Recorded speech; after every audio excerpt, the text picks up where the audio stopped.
Welcome back, everyone, to your Purposeful Life podcast, and I'm your host, Adrian Starks. We're going to talk about the million subscribers, how to do that, and also surefire ways to stand out as a YouTube creator, because that's where things are these days. It's on video, right? I completely agree with that statement. If you look at not just YouTube, but all the other platforms, they're all going video first. I mean, there was just this big thing going with Instagram not long ago where people were upset because the algorithm is now preferring video rather than photos. So video content is what's hot now. YouTube is doing both long form, which is a traditional way of doing video, and then now the shorter form with YouTube Shorts because of the increase of popularity with platforms such as TikTok. So TikTok really set the way for videos becoming the thing for social media.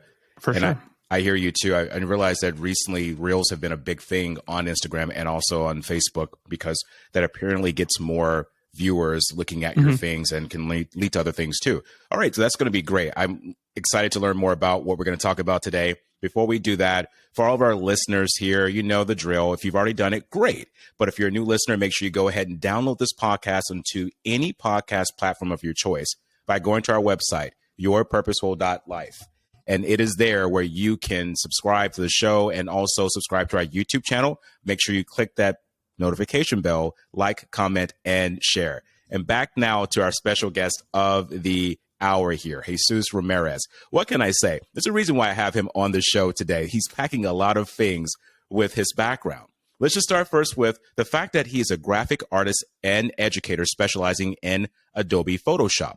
His clients include Adobe, Microsoft, Motorola, and Condé Nast. Did I say that right? Condé Nast? Yeah. Okay. We'll make sure I said it right. Most recently, Jesus has worked as a finisher in the Hollywood industry, creating film and TV posters for HBO, Hulu, Netflix, and CBS.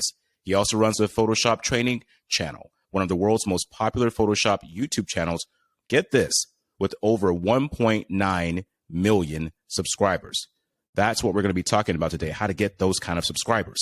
Over the last 7 years, Jesus has been a speaker at over 30 conferences worldwide, most notably Adobe Max, Creative Pro, Photoshop World, Photo Plus, and WPPI. In 2019, Jesus was one of Cal State's East Bay's 40 under 40 recipients. Wow. Jesus, welcome to the show. Yeah, thank you so much for having me. I appreciate being here. And wow, I mean, I'm even impressed hearing that. I don't even think about half of that stuff on a normal day basis. So I get reminded when I do things like this, like, oh yeah, I did that. You did do that. But I'm impressed because you have a message you want to share with people. And your message is this: everything was always a struggle for you, but you reached the top of your field through hard work and perseverance, which I find that a lot of people don't see or hear about a lot. They see the 100%. Result of things, you know? Yeah. And so hearing this is going to be very good for the audience today. Before we get started with that, I want to know a little bit more about you. So we talked about you growing up. Well, this is before we went on live, everyone. We talked about where we're both from. Jesus is from the Bay Area. I'm from Seattle. Yes. So in the Bay Area, what was it like for you growing up, in that situation? Did this inspire who you are today? I mean, for sure. And I'll take even a step back just to give people full context of my backstory. So I was actually born in Mexico. I was born in Mexicali, Baja California, Mexico, which is in the border with California. My father was born and grew up in LA. As an adult, he decided to move to Mexico. So my dad's first language is English. My first language is Spanish. Okay. And when I was about 9 years old, my parents decided to move to the Bay Area. So my dad and I actually went to the same high school, but I'm an immigrant and he's not. So it's that weird dynamic where the childhood home where my dad grew up is here in the Bay Area. My grandparents still live there. My grandmother is the only one still alive. So my grandmother lives there. And it was always interesting because I was fortunate. I grew up in Alameda, California, which is a fairly affluent area, but we didn't have money. So I was fortunate enough to grow up in a place where there was a lot of means, but not necessarily in my home, which, I could have just as easily grown up down the street in some really rough areas. So that was definitely a huge benefit, which allowed me to see things that I probably would not have seen otherwise. I got to see people who I thought were successful. And successful doesn't mean like, celebrities or anything like that. It just means like, oh, this person owns a bakery. Oh, that person's a dentist, like that kind of success.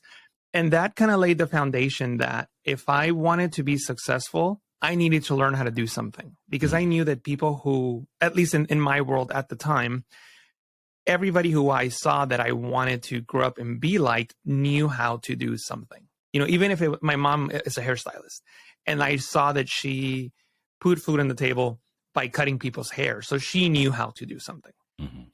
So that was my mentality, like grow up and learn how to do something. For a very brief period, we moved down to Southern California, to Coachella Valley.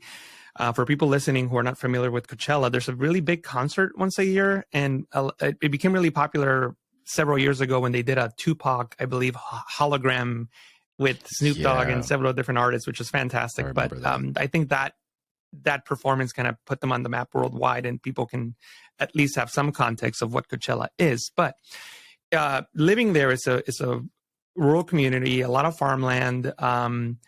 So living out there, that's where my mom's family was living at the time. And I was about 15, and my uncle said something along the lines of, "You want to go make some money?" And I said, "Sure." I was 15, I would love some money. So he took me out to pick dates. So I got on a palm tree and started picking dates. And it was the worst 2 hours of my life. At that point, I realized there is no way that I'm not going to learn how to do something because this is not going to be an alternative. And, it's, honest work, and bless people who do that, but it wasn't for me. So I had that seed in my head that I needed to learn how to do something. So I hope that answered your question. It absolutely did. And I like how you said that moment you were like, no, I'm not doing this. I got to figure out how to do something that I like to do that I can make some money doing. And that's where we're all at, trying to figure out our purpose and how to build that purpose into an action and to serve people and to get paid for doing that. Speaking of this purpose here, your journey also goes into your college years, where I believe I was reading about you were a collegiate player in soccer. Yes. As we would say football, the correct term for it. Exactly. We would say, yeah. And so thinking about that, I just recently read an article about Dennis Rodman, the basketball player, and his daughter is signing one of the, I think it's the highest paid contract for women's soccer. Was it like 1.5 million, I believe? Yeah. Something along those lines. Yeah. And thinking of that at first, I was like, why is she not playing basketball? Then I thought about Dennis Rodman and how much he ran on the court. And I was like, that makes perfect sense to me. So this idea of you pushing through perseverance and having the endurance is what some of your terminology is for business, pushing through. Did your soccer ever affect that? Like this idea of being able to push through things and have longevity and build up the endurance for things. Did that come from soccer? 100%. Okay. And I'll put it into context as well. So I feel that there is nothing quote unquote special about me. I feel that I'm not smarter than anyone. I'm not a better athlete than anyone. But the one attribute that I will give myself is that I'm willing to outwork anyone. To give you an example, I was not a very good player. I just wasn't. I didn't make my high school soccer team freshman year or sophomore year. Junior year, I barely made varsity, and freshman, sophomore didn't make the team. Junior year was JV, junior varsity, and then senior year was the only year I played varsity. But out of my team, I was one of 3 players who played in college. And that's because I was willing to work at getting better at something that I necessarily wasn't good at, but I wanted to get better at. And it was a valuable lesson. I always compare business to athletics because I see a lot of similarities. At the end of the day, in business, it really doesn't matter where you are, where you grew up. Like none of that matters. Just like in a sport, can you play? If you can't, that's fine. You can learn. You can go get up in the morning and run. You can go to the gym. You can get a coach. Same thing with business. Like I didn't know anything about, running a business, but I was very lucky to have mentors and trial and error and just keep that same mentality of repetition.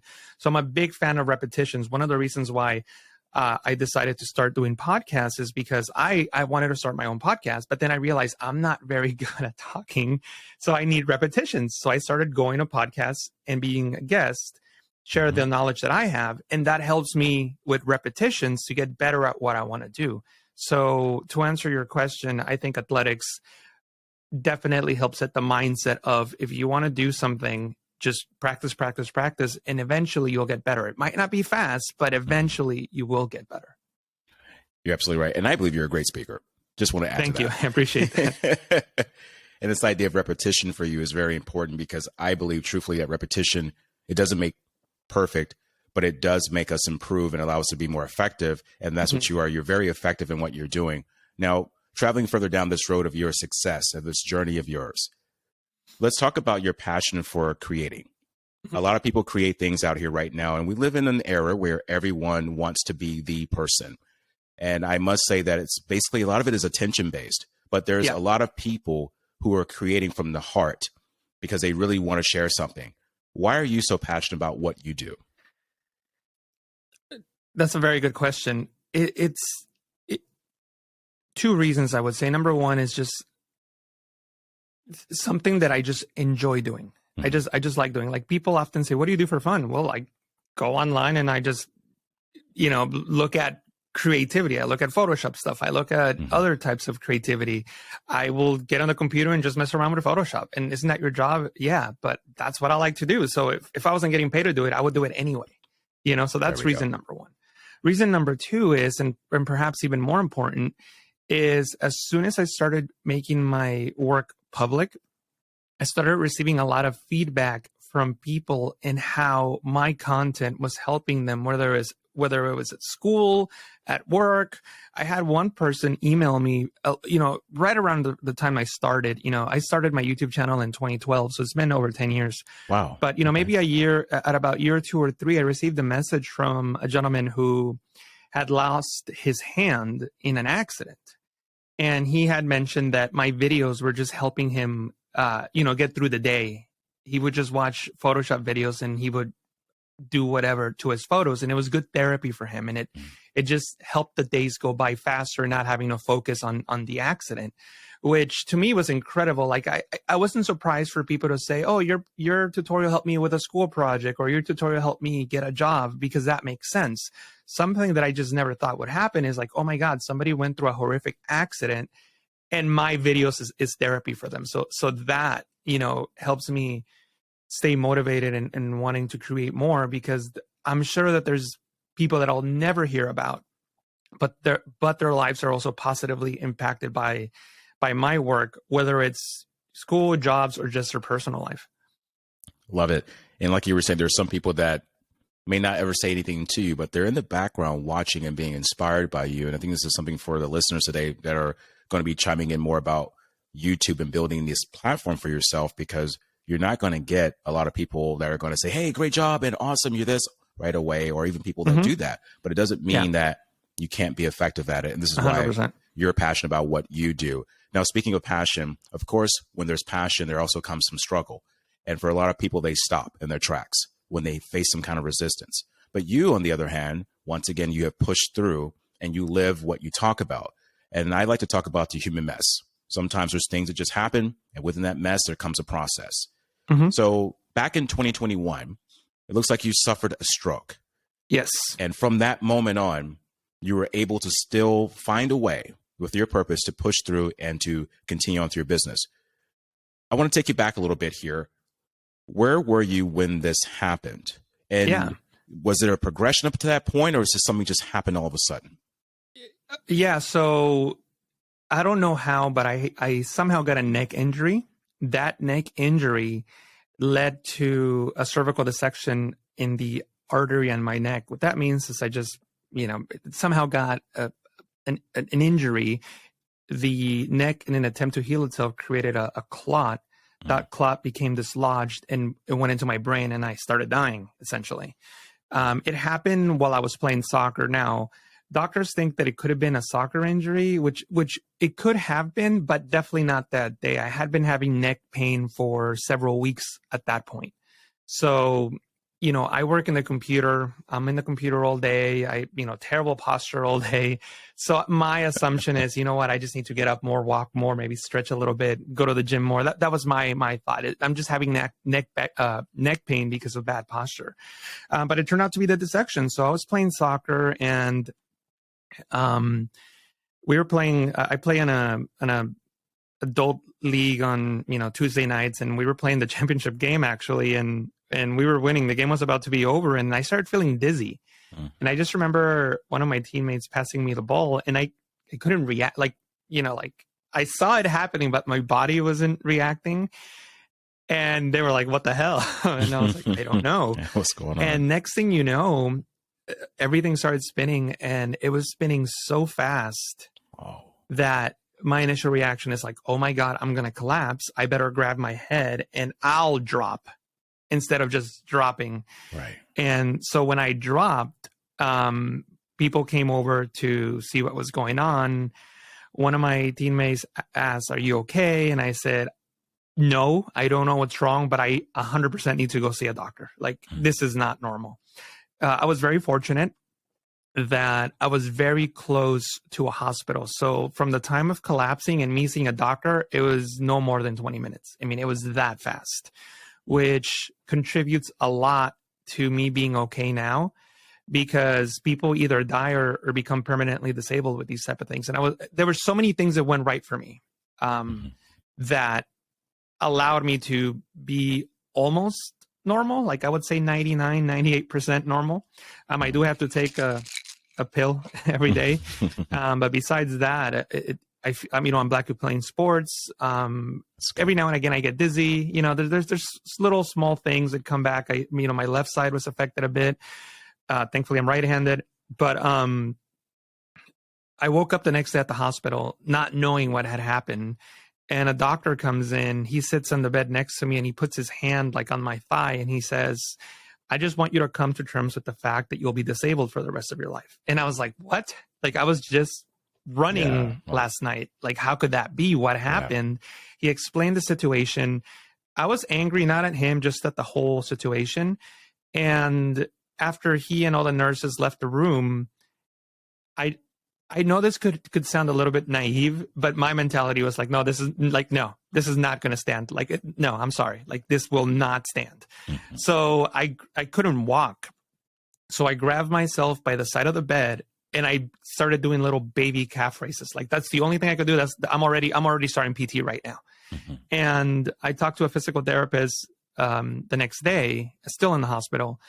And she basically told me, doctors are going to want you to be conservative, and you know your body. So if you feel like you can push a little more, try to push a little bit more. That's how we see people improving. I can't tell you to what degree you're going to improve, but the more you push yourself, the more that you'll improve. And that to me made perfect sense. I had been an athlete my entire life by that point. So, of course, like I took it as like, I'm out of shape now, I got to get in shape mentality. And I mean, I was doing so much more than what the doctors would recommend, because I heard another thing. They said around month 6, we don't see a lot of improvement. So wherever you are at month 6, that's more or less where you'll be for the rest of your life. So I was like, okay, now I have a timeline. So I was very fortunate that through my work, I didn't have to worry about finances. I had enough money in the bank, and YouTube still generates money without me actually posting new videos, because there's a library of content that's about 10 years old that people do still watch, and it still generates AdSense revenue. Now, that won't last forever, but it could definitely hold me for, say 6 months or a year without doing anything. So in that context, I didn't have anything to worry about. And I have an obsessive personality, and my obsession became getting better. So I was in a walker, cane, eventually walking, eventually jogging and running. When I finally could walk, so I was living alone at the time. My mom had to move in with me because, again, I couldn't walk, and I lived in a 2-story place, so difficult going up and down the steps. But and there was also the chance of me having another one while my neck healed. So for about 4 months, I had to live with that thought of like, oh my God, this could happen again, because my neck hadn't fully healed. So that was the scary part. Wow. But I started walking. I mean, I just remember I would go out and just walk to the front yard and then back into the house, and eventually walk to the end of the block and back. By the time that I got to the furthest point, my mom and I were walking 6 miles a day. And that was after doing the exercises that the doctor recommended. I would go walk 6 miles, come back. I lived in a complex that also has a gym. So I would go to the gym and just work out more. So I was doing a lot more than they would recommend, just because I wanted to get better. And, like, your body, especially if you've played sports, your body. So I knew that I could push it to that level. And there's certain things that I did, being quite honest, that like, oh my God, I shouldn't do that again because I got way too dizzy, or, like I couldn't really control my body properly. So I did keep it contained, but at the same time, I pushed as much as I could. What an incredible story. First off, let's get back to the part where when you were feeling dizzy on the field, I kept thinking about that, and you grabbed your head so that you wouldn't land on your head. That was a very smart thing to do. I think that was a quick thought of the moment. Definitely. This idea of you being in the hospital and the doctor telling you that you're going to be disabled for the rest of your life, that's hard for anyone. I think for me, I would have felt the same way. I probably would have felt angry, a little pissed off. Yeah. And I'm very determined. I would have done probably the same thing you did, start finding a way to get better. But I think also what's striking me here about this conversation is what happened while you were recovering. This idea of the content that you have built that is allowing you to sustain yourself. And I think this is where we really need to, as listeners, think about this. When you're building something, the value of what you're building, how you're building it, can actually help you in certain times of need. And so this idea of the YouTube channel, the content you have built over that 10-year time frame, these videos that are still circulating and generating views, that's an incredible thing. Why did you decide to start a YouTube channel? I think we know that you're obviously 1.9 million subscribers is incredible. But what made you say, hey, you know what, I'm going to start a YouTube channel? Yeah, a couple of reasons. Something I didn't speak about was after college, I started working for Motorola as a designer. And then eventually I wasn't happy with that corporate life. So I started a business with several friends, which ended up blowing up in my face. But it taught me a lot of valuable lessons that no business school probably could have taught me. And I was looking for a job. And I found a job through Craigslist with this like random person who owns a marketing company. And I sent an email inquiring about the job. He calls me like at 6 p.m. He's like, hey man, you have time to talk? And I was like, sure, let's talk. And we had a 30-minute conversation. He goes, you're hired, show up Monday. And I'm like, okay, I'll show up Monday. So I showed up at this random marketing company, 5 full-time employees, about 15 contractors. And it turned out that it was a company that they create marketing content for doctors of chiropractic. So I worked at this company for about 7 years, and this to me was invaluable. I learned so much from working with this person, a self-made millionaire entrepreneur. His whole thing was about, creating good headlines, good attention-grabbing content, building communities through email lists, like all that stuff that are very beneficial for any type of content creator. I was learning. Also, that was around, that probably happened around 2009. Yeah, 2009-ish, give or take. And I was, that's around the time where Facebook ads and Facebook was really a thing. This is before the algorithms were throttling all your content. So he put me in charge of about 50 grand or so, like every quarter or every year, I forget, to generate Facebook ads. So I was teaching myself how to do all this stuff through his bank account, which is very beneficial for me. But at that point, I realized, hey, I want to create something. And my job with him was more of a developer. So working for Motorola, I started learning a lot of developing and coding and all that stuff. So he hired me as a developer to create a membership website. So that was my main thing at that company. But I also did a bunch of other things like the Facebook ads I just described. And I was kind of bored of so much developing. I even started a YouTube channel on WordPress, on how to create WordPress websites. But I realized that I didn't have the skills to properly run a channel. That, because in my philosophy is you have to be very good if you're teaching something so complex. And I didn't have the confidence to teach. Even though I was good, I wasn't as good as I would want to be to be in that position. So that YouTube channel didn't work out. But then, as I mentioned to you earlier, for fun, I would just do Photoshop stuff all day long. I would, just create graphics. That's what I always loved to do. And I eventually thought, well, I'll make a YouTube channel for people like me, which at the time was a mistake, but it was good. Ultimately, it was good, but it was a mistake, and I'll explain why. I was making videos that were more advanced. And by the way, I didn't even mention my name. I just wanted to show, it was not about me. It was all about the tutorial. And they were more advanced. They were about 45 minutes to an hour long. Now that I've been doing it for a long time, I realize that that's a mistake. Most people who are advanced do not go on YouTube to look for videos because they already know how to do it. So eventually I changed my content to more of a beginner-friendly level so that more people could access it. So that was a change that eventually happened. But to answer your question is, I just wanted to have another creative outlet where I could use my Photoshop skills because that's what I like to do anyway. And I knew that people would find it valuable.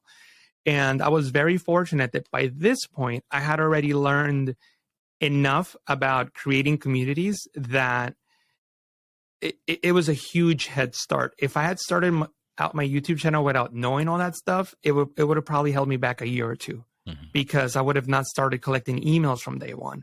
I would have not known so much about, at that time it was SEO headlines, which is really what I was focusing on. I don't focus as much on that anymore.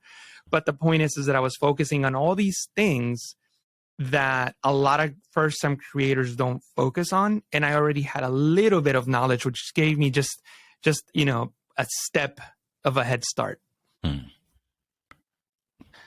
So the YouTube channel perspective is something that really you're allowed to put your experience on. But what you did first, you said one of the mistakes you made was that you were doing very complex videos for people that already knew how to do these videos. And so what you did is you tailored it down to beginners and helping them to learn how to do these things, which is really cool because you really decided that how do I want this YouTube channel to be? Not about me, but who I'm serving.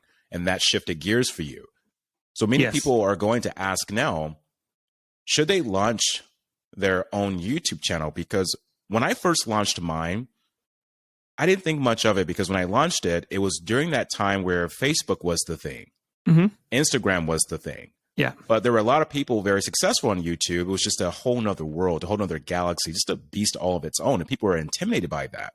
If someone's looking to launch, say, for instance, a podcast or some other type of business, would it be good for them to consider launching a YouTube channel? So the answer is yes, but it's a lot more complicated than a simple yes. Just like anything else, when you say yes to something, you're saying no to something else. So you have to kind of balance it because a YouTube channel requires a lot of attention. It requires a lot of care. So you're going to have to say no to a lot of other things in your life or business. So if you're willing to make that yes commitment, then we can have that conversation. And the conversation is, yes, there are outliers. There are people who are incredibly charismatic, hit the nail, right on the head from the first try, and they have viral videos and they blow up, overnight. But that's a very, very, very, very, very tiny percent of the population. Most people will need years and years worth of effort and education to be successful at YouTube.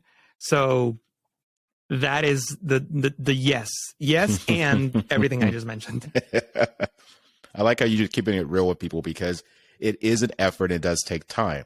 Yeah. There are a lot of people that I've talked to. They're like, oh, I'm getting a lot of videos and a lot of views on Facebook and I'm doing great. I said, okay, but if you're wanting to have people that just like you and already know you watch your videos, that's awesome. I said, but in order for it to get organic audiences, and that's what they want, you're going to have to, like you said, be consistent, put more time and effort. Which location are you going to be at? You're going to be here or are you going to be there? And I think that for YouTube, it is a big thing because we've heard of so many people being successful, but you said it's a very small percentage. So I'm just going to go ahead and say a name here, like the Jake and Logan Pauls. They're the big thing right now, right? So they started out on YouTube and they were just sensations. But people forget how long they were on YouTube. Very long time. But now they know how to market themselves in the physical environment because they've spent all that time learning YouTube. Yeah. Which is highly incredible. And speaking of marketing, how can someone effectively grow their brand? So you gave us the answers about YouTube. And we know now that if you're going to do YouTube, you've got to be serious about it. You got to put time and effort into it and do your research. And this is what you teach, doing the research on things and helping with YouTube. How can someone effectively grow their brand on starting a YouTube channel? Yeah. So my perspective on that is this. So I'm going to expand the question, but hopefully it'll answer your specific question. I believe that in order to be successful on YouTube, you have to learn how to package your content.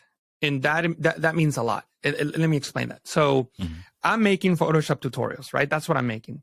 But in reality, at the end of the day, what I'm really offering is a package. And the better I can package this, the more successful the videos will be. To give you an example, there are people who might be way better at me than Photoshop, but they don't know how to package their content, so they will fail on YouTube. There's people who are a lot worse than me in Photoshop and know how to package it better than me and could be more successful than me. And what does that mean, packaging? It means everything. It means branding. So for example, with me, I could have made a YouTube channel that was the creativity YouTube channel because I know how to do Adobe Photoshop. I know how to do Adobe Illustrator. I know how to edit videos. I know how to do WordPress and, all these different things. But I knew that I wanted my name to be synonymous with Photoshop. And I couldn't do that if I had 31 things under my YouTube channel. Because if somebody who doesn't know me goes to my channel and they see 30 things, they don't know what I do. And I wanted to make it very simple.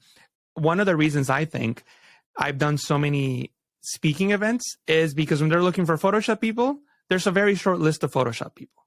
The list of creatives who do Photoshop and other things is incredibly long. So it becomes really easy for someone to make a decision if this is a Photoshop person. The example that I like to give is if you're going to get married and you're looking for a photographer and you have a choice between a photographer that does events, that does weddings, that does, bar mitzvahs, and that they do everything. And then you have a photographer that does weddings. You're more likely to go with the wedding photographer. Yeah, exactly. Right. So that's exactly how I feel about YouTube channels in general. Of course, there's outliers to do everything, but at the end of the day, there had to be it's the way that they package the content that allows them to do everything. For most of us, we kind of have to niche down until we create that critical mass and have enough audiences that we can then expand to other things. I'm not saying it's not I'm not saying it's impossible. I'm just saying it's more difficult to do 20 things in a YouTube channel and be successful rather than doing one, maybe two related topics and then be successful. I think that's the easier route. Especially if you're a solopreneur and you don't have a team behind you, you don't have a lot of money behind you, the more wheels are spinning, the more difficult things become. So it's easier to keep it contained to one thing because you can focus on that one thing and get good at that one thing by yourself. If you have the means to hire a full team and have multiple wheels spinning at the same time, then fine. But again, that's not most of us. Definitely not starting out. Right. You have one person doing everything. And exactly. I think that's important to do everything because then you learn what works and what doesn't work. That way, if you're able to delegate it out, you can get things done in a smoother fashion. And let's talk about that, like what works and what doesn't work, because I try to be I'm very emotional about my YouTube channel in the sense that it's my passion, but I'm very not emotional about it when it comes to the numbers, because at the end of the day, I feel that I'm confident enough to know that I'm good at what I do. The problem is, am I presenting this in a way that you and the audience can digest it and enjoy it? That's where the problem is for me.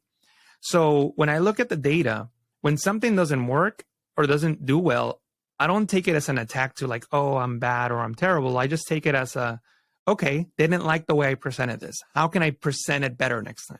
Same content, just in a different packaging, as I like to call it. And I think that a lot of people might be too egotistical to say, no, this is the way it should be, and I'm not going to change it, because again, I'm a person who, I believe in the quote attributed to Einstein. Who knows if he said it or not? But the definition of insanity is doing the same thing twice and expecting different results. That is him. So if you look at the YouTube data, the analytics, and every single person drops off after 10 seconds, or the majority, then that means there's something wrong with the 10 seconds. I mean, there is just no if and buts about it. So what are you going to do? Keep doing the same thing over and over and over again and expect different results? Or, hey, what am I saying in the first 10 seconds? Maybe this introduction is too long. Maybe, like in my case, I used to do introductions that were about 2 minutes. So, hey, everybody, how's it going? Welcome back to the Photoshop training channel. My name is Jesus Ramirez. You can find me on Instagram at JR from Pete. I still remember it, and I would talk for a minute. Anyway, last week on my trip to Jamaica, I had a lot of fun, and here's some of the photos that I took. We're going to remove this, monkey from the photo or whatever. And, I started noticing that people were dropping off. And people would leave in the comments, good content, but introduction's too long. All right, what do I do? Like today, if you watch my videos, in this video, I'm going to show you how to remove a background from a photo. Let's get started. Because I realize that my YouTube channel, I'm not Logan Paul, right? People don't want to come to my YouTube channel to see my life. They might have a personal connection with me. And for example, when I had my stroke, I posted a video about it, telling everybody I was okay, but that was a situation. I got a lot of lovely comments, but that was like a situation that was out of the ordinary. Ordinarily speaking, people come to my channel because they want to learn how to do something in Photoshop. So the faster and more concise I can deliver on that promise I made when they clicked on the video, the happier they're going to be and the more likely they're going to subscribe to me. So you have to be very aware on why people are listening or watching your video. If it's for them to see your life, then that's fine. Talk about your trip to Jamaica. Talk about all those other things. But if they're coming to your videos for, woodworking, then there is no need to talk about that unless it's relative to the actual video. And don't make it too long-winded, because one of the most successful YouTubers in the world is, I think the most successful YouTuber in the world is Mr. Beast. And if you look at his videos, they start fast. He hooks them right away. He tries to deliver on the promise right away.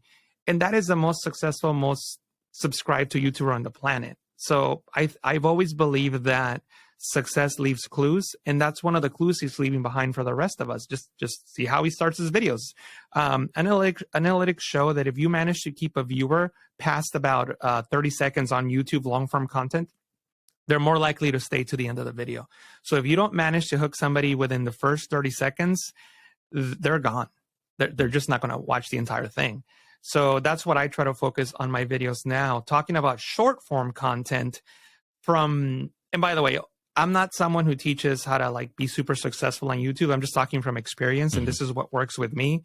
So if like a YouTube guru says something that completely contradicts me, I don't know what to say, because I only have my channel as proof. You're speaking from your perspective. Yes. Having said that, I have more subscribers than a lot of people who teach YouTube. So anyway, so that. in my research on short form content, from what I'm seeing today, is that and I'm talking about specifically about TikTok, but usually if a video does well on TikTok, it'll do well on the other platforms. So if I upload a short video on TikTok and I manage to keep over 50% of the viewers past second number 5, it'll be a successful video to me, and that to me means 100,000 views or more. So that just shows you that people, if you don't hook them in second 1 or 2, they're gone. So there is no margin of error these days. Now, if you're someone who's engaging or who can come up with a good package for your video that'll hook somebody right away, you'll be successful for sure, no doubt. And again, I'm completely aware that different niches have different, you might have a bit more leeway if you're doing entertainment, if you're doing music. But for educational content, it's a little more difficult in the context of hooking somebody right away, but it's easier in the context of people looking for stuff that you're teaching. So we do have that advantage. I like that too. I like how you mentioned about hooking people, because it is important. And so for people that are listening today, if your content is not hooking people within that first, I would say 7 seconds, 5 to 7 seconds, there's most likely they're not going to stick around. And so it doesn't mean that your content, that you mentioned Jesus before, doesn't mean your content's not good. So if you're starting this out and you're wondering why, and you're thinking about quitting, don't. You just have to learn how to package it a different way and find out what is not working and why it's not working, and even ask around and follow people like Jesus and see what he's doing on his YouTube channel and other people that are successful, and then find a way to make those adjustments. One of my questions for you, Jesus, was going to be about the 1 million subscribers on YouTube, how to get that. Yeah. But I'm going to rephrase that question, because right now, what you've shared with us is powerful. And I want the audience to know that the numbers are great, but it's more of why you're doing this, the purpose behind it, because that's going to drive more people to want to come and see you.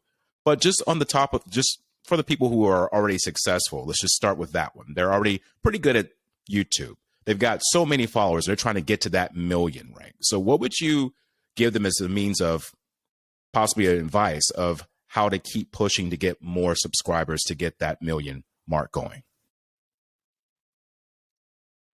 I think that and just to be clear, this is for people who have some relative success, and yes, we just want to keep pushing. Yes. Yeah. So I mean, I went through that. I remember, I feel like I was in the 100 to 250,000 follower mark for a really, really long time. And that was around 250,000 or so is when I decided to become a professional creator. When I was like, screw it, I'm all in. And I'm not telling people to go ahead and quit their jobs and just go and be a YouTuber or Don't a podcaster or whatever. But I am saying that at some point you have to take it seriously if you want to get to that next level. And what that means is you got to start saying no to a lot of things in your personal life so you can say yes to this. It is a rewarding job. It is. You know what? I work a lot of hours, and sometimes I'm stressed out or whatever. We're all human. But at the end of the day, I'm not picking dates off a palm tree. You know what I mean? So it is relatively easy compared to many backbreaking jobs out there. And it's rewarded well if you do well enough. But the point is that at some point, I would advise that you need to take it seriously. And seriously, what that really means, in my opinion, is two things. Number one is take the feedback that I just described seriously. Take back the analytics seriously. If people are dropping off, why is that? Maybe you don't need an intro. Maybe you don't need an outro. Like if you look at my videos now, I never say goodbye. I just like this, how you remove a background, boom, video's done. In part because I hate being on camera. If you go back and watch my videos, I didn't start showing my face until maybe year 6 or 7. But I do realize that people do want to make an emotional connection with you, and showing yourself on camera is a part of that. Another reason why I don't have an outro is because retention rate is highly important in YouTube at the moment.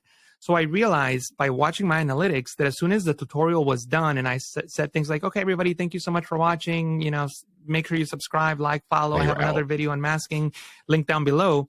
I noticed that my retention rate, like the last minute, literally went from like 40% all the way down to like 3%. So that means that only about 3% of people made it all the way to the end. So I'm like, well, then if nobody's watching this, why am I going to like publish? It saves me time. So as soon as the video's over, I'm like, this is how you remove a background. Click on the button, background gone. All right, everybody, thanks for watching. Video done. Not even a 2-second outro, and that helps with retention rate. So that's what I mean. Look at the data and take the data seriously. The other thing is take your education seriously. Like to this day, I still watch videos on other YouTubers and how they're being successful in their channel. Because to be frank with you, 90% of those videos, either in my opinion, are incorrect, or they're teaching something I already know. But I'm worried about that 10%. That's what I'm looking for. And, it might take me 10 videos, but eventually I'll get to that 10% that I don't know or it's a good idea. And then that's what I will implement. But obviously, if you're just starting out and you're starting to take it seriously, more videos are going to be beneficial to you because all this information is going to be new to you. And the next thing is not to be we all have the imposter syndrome. Like, I've been in a stage talking to 5,000 people in Mexico City. Adobe flew me out there. Adobe has flown me out to Sydney, Australia to do a 30-minute presentation. Like, I couldn't believe it. They were like, do you want to go to Sydney, Australia? We'll pay for a week's, your wages and a week's trip for 30 minutes on stage. I was like, are you kidding? Of course, I'm there. but even with all those wins, to this day, I still get that imposter syndrome, right? And what I tell people is, you deserve to be anywhere you decide to put yourself to be in. Like, even if people are better than you, it doesn't matter. If you're in that crowd, you deserve to be there. So try to be less afraid, be more proactive on reaching out to people, maybe collaborate, maybe in my case, in the case of Photoshop, what I started doing is I realized that there was a lot of Photoshop conferences. So me being introverted, when I was in school, I could go an entire day without saying a single word. I just don't like to talk. So I remember I flew out in 2013 after my YouTube channel was about a year or 2 years old. I flew out to Vegas. They had a conference called Photoshop World. I've been a speaker at it now. But when I flew out there, I remember I thought I was killing it. I was like, yeah, I got 10,000 followers on YouTube. I was just starting out, or whatever number it was. It wasn't very high. But I started meeting people, and some of those people are some of my best friends in the world now. And some of these people, because they're all in that community, have contacts. Some of the first person I ever met at an event for Photoshop was a man named Mark Heaps, who is one of my best friends in the world now. I started a podcast. He's my first guest, and Mark is involved in another company who has it's called Creative Pro. It's a huge creativity event, and he is part of the team that like selects speakers. So I became a speaker there. Out of that one connection I made at a bar in Vegas on a random, Wednesday night or whatever day we flew into Vegas that day for the event. The point that I'm trying to make is I took it seriously. I realized that I wanted to make it my career. So I needed to treat it as such. We talked a lot about sports earlier. The analogy in my head is, okay, I'm turning pro. Like, I'm no longer playing high school. I'm no longer playing college. I'm playing pro. So how does a pro creator act? What do they do? In my opinion, they're constantly learning.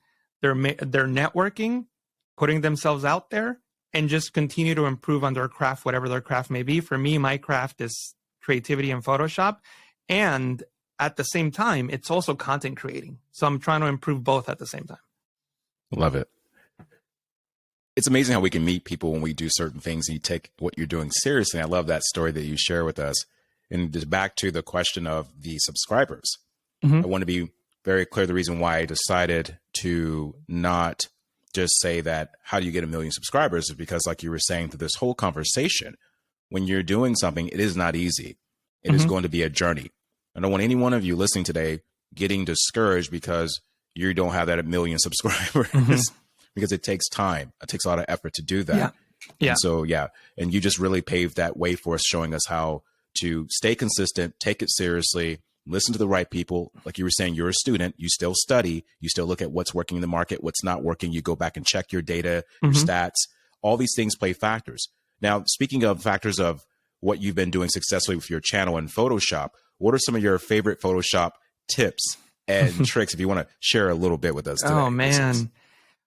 Without having the application in front of me is difficult, but here, I'll say this.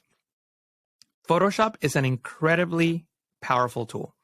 It is used by, I don't know how accurate this data is, but what seems like 90+% of professional creatives.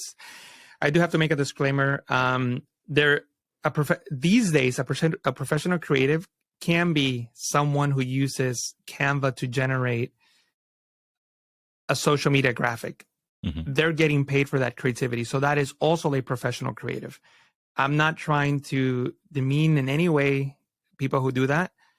When I say professional creative, in my mind at least, is more old school, more people who are, creating magazine layouts, people who are working in Hollywood, people who are doing what would be considered high level work.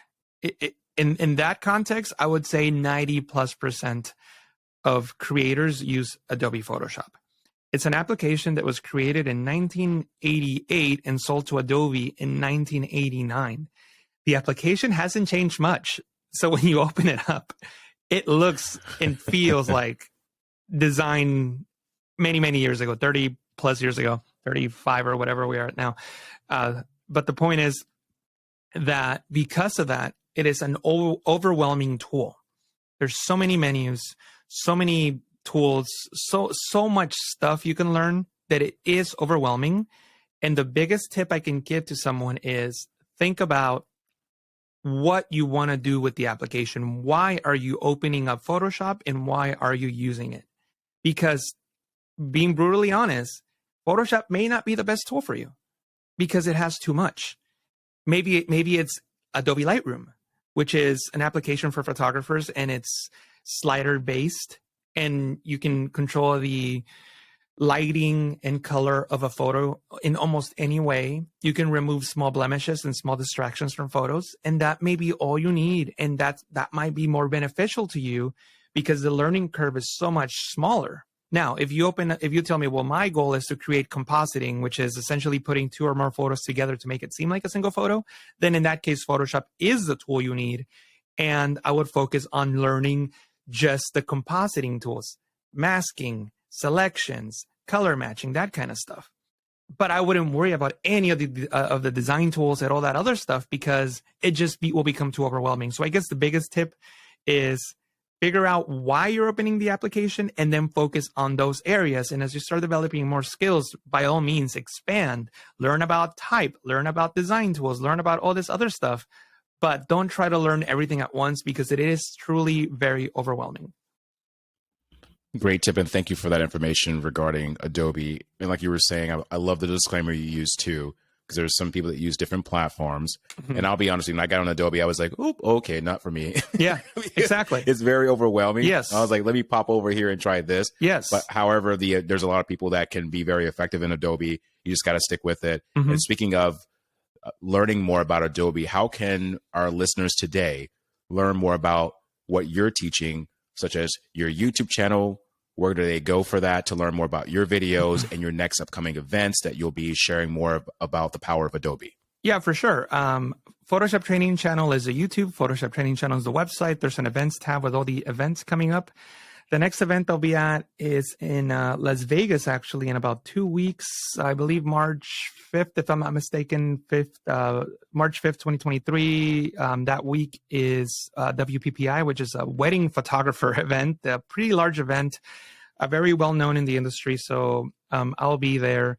And usually I'm a speaker at Adobe Max, which is Adobe's flagship creativity event. And this is like, for people who don't know anything about this, this is essentially the same thing that like Apple does once a year when they release the new iPhone or the new MacBook Pro or whatever it is. Mm-hmm. Adobe has a similar event where they release a new version of Photoshop every year.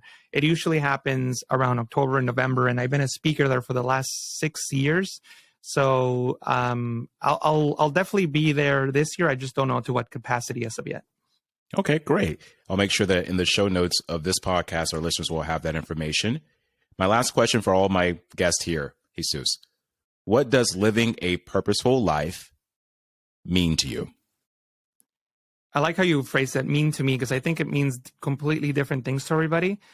And to me, living a purposeful life means that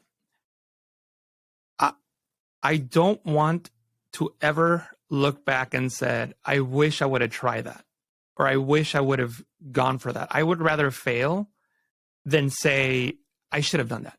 Because I feel that when I was much younger, I had a lot of those regrets of like, man, I wish I would have tried this. I wish I would have done that. Around my 30s is when my mentality started to change. So I don't have too many of those after 30.